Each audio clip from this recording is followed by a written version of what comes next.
we learned a lot in COVID, didn't we? And we learned what to do, we learned what not to do.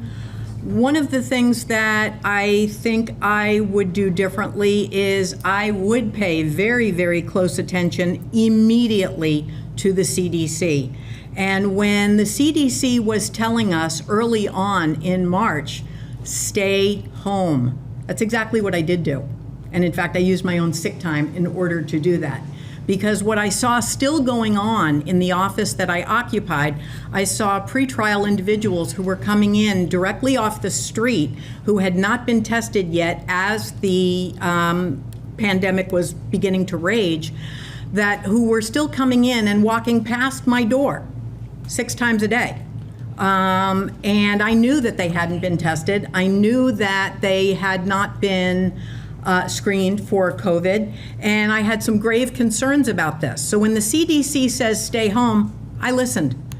And I think that that's the strategy I would take again should there be another similar type of pandemic. I think that we are much better presented, we are much better prepared at this point to be able to have the gear that we need to have. We are much better stocked in terms of masks. We've got hand sanitizer now. We've learned a lot of different strategies. We've got more PPE. But if we have another pandemic, we might have the same sorts of experiences in terms of shortages of some sort of material that we have not anticipated just yet. I listen to doctors. I believe in science. That's what I would do, certainly.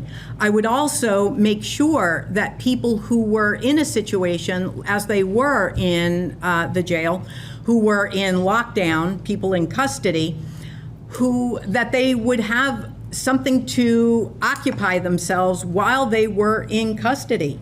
And that was a problem. There was a lot of time on their hands that they spent doing absolutely nothing. And while I was there as the education program director, the Department of Education was reaching out to me saying, what's going on with your teachers? What are your teachers doing from home? Why can't they provide virtual experiences to the people who are still inside, sitting there just waiting? And that's because we were behind the 8 ball in terms of technology. The facility had never been wired, it was not up to date.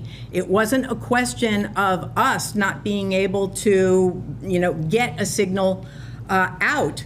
The question was whether or not students inside the facility could receive what we were teaching. So we were at home. The Department of Education was saying, are your teachers getting any professional development while they're sent home? So one of the things that we did do, non-essential staff were sent home. One of the things I would do in the future is I would look at the overall staffing and the facilities management, and I would see if permanently there aren't some individuals who can do some of their jobs from home so that we consistently have a better ventilated facility. One of the things I've seen is that we have a number of individuals who've experienced symptoms of sick building syndrome. And we saw a lot of that as the mods were being rehabilitated. Every time they pulled up flooring, they found mold, for example. So we had a lot of problems with that. So one of the things I would do is I would send any staff who can do their jobs from home. I think we would figure out some work from home strategies for some staff who can do that permanently, right? So that's one of the things that we learned.